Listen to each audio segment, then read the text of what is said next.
easy. I got a mine was in the trash can one day. I'm telling you. No, she really was. She was in the trash can one day. It was like not good. What you doing in there? I want you to deal I want to see the video from that. Okay. Yeah. See what I have for?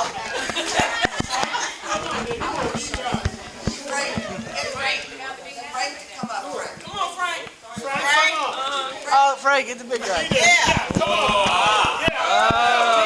Oh, Frank. Oh. Let me shake it like, let me shake y'all here first. We can real tighten it right now. I'm not gonna. He can struggle with this in a minute. We'll show you that we can do it.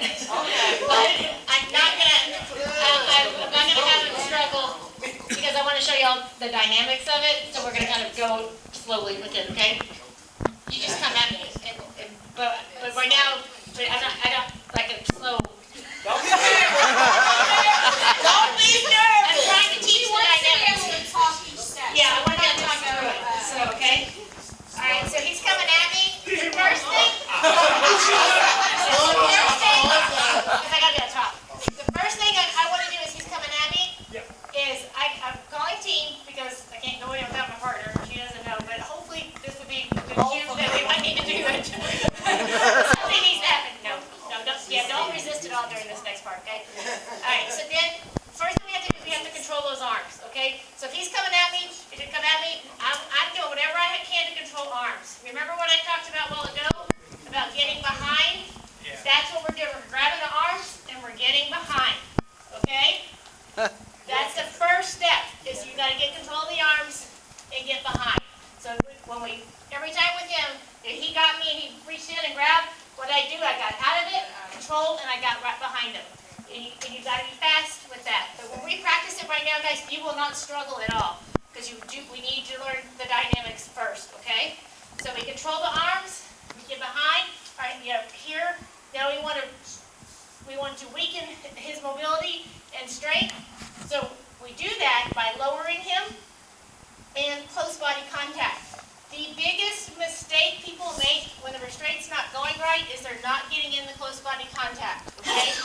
Instead, and this is where you think about things like culturally and stuff like, we don't usually get up on people and lay on people's bodies. It's not normal things to do. This is what you're doing in this situation because you're making a brace, and if you're not touching them, you're wrong. You're not in the right position. Tammy and I should basically be back to back. We should not be, turn this way. If we come in to get into this next step, we should never be facing the same direction he is. We've gone from here to the back, and basically I'm going to be facing the side I'm on, and Tammy's going to be facing the side she's on, okay?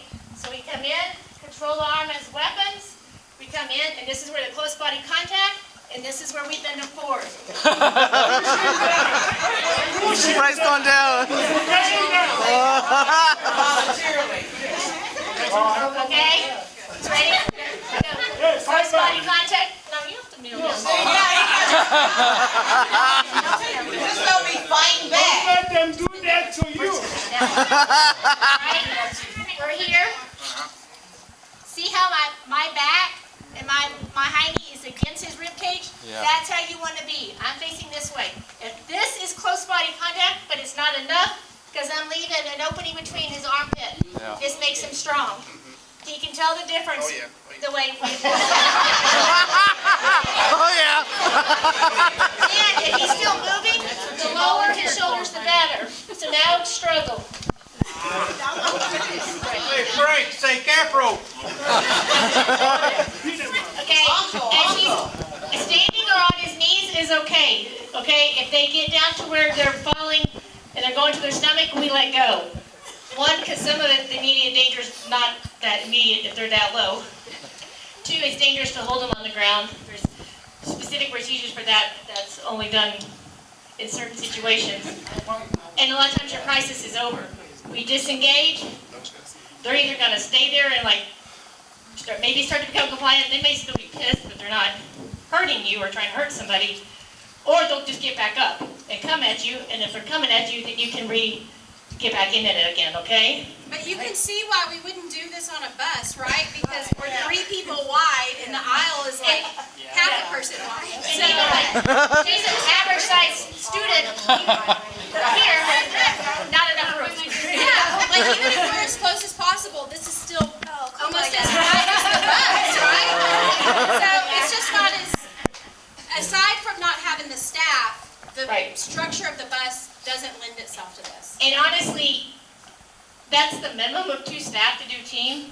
Obviously, you really need at least 3 people in the room or in the environment when you're doing anything long term, because one, you've got other kids you're somehow concerned with. Typically, I don't think anybody has solo rides free up and on a bus, or in a classroom. Documentation, even just the help, because as y'all do this and you are struggling, a lot of times you need that other person watching on bend over and help them, even helping them get into the position and stuff. But we want to at least teach it to you so you kind of have that dynamic in case you do need it, in case you can't get back to the area where the wheelchair is, or even you get to the campus or you get to the home and you're having to escort them off, and even in the schoolyard or the front yard of their home, you may have to use it before other people are there to help relieve you, so you've got that. And I know we talked about how the first student has a policy of not touching the kids, but they do have you training in this. Again, obviously it's touching them if you needed to on that, time of, but you got to keep people safe. It's absolutely, it's just like we talked about on all those levels of risk, low, medium, high, doing that assessment of where are we, what do we need to do.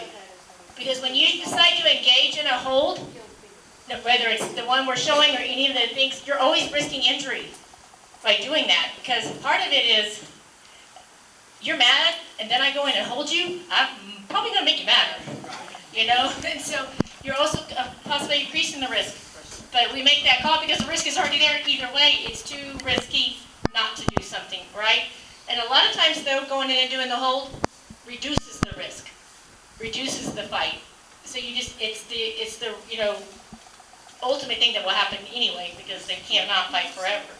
But some of them can fight a lot longer than we can, though. But that's where, on a bus, you would be calling 911. You're not going to, especially if you're en route, y'all are going to have your other backups coming to you, because you can't do that for you're all alone. All right? So now what I want you to do is you're going to have, I'm going to call out your steps. So you'll be in your groups of 3. One person will be the student, and then the other 2 people will be staff. Do not struggle at all. Okay? Do not struggle at all. All right? The reason why, one, we are way too close in proximity to each other. Exactly. 2, you can't learn it, and it'll take longer for us to go through those dynamics, okay? I just did it, We're Mike. just learning the thanks. dynamics. I just did it. Okay. All right, Awesome. so the first thing is, you got your, ready, I'm going to call it. Guys, wait, guys, don't go into it. Go into it on my calls, in my command, okay? So remember, that first thing is to grab the arm and get behind them. So grab the arm and get behind them. Grab the arm And don't move, stay there. Grab the arm and get behind them. This group needs to be on stand.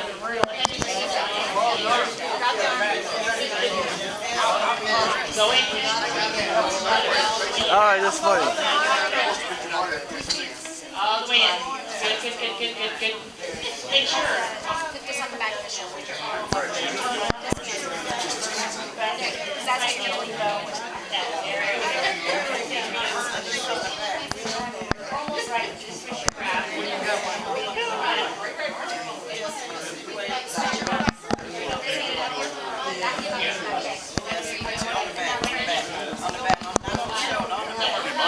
Started right now. And then you turn around again. Yeah. Like that? You sure? Like this. Very good. Get behind us. Hey, buddy. Okay. All right, y'all can come down. Then you push down. All right, rotate. Right.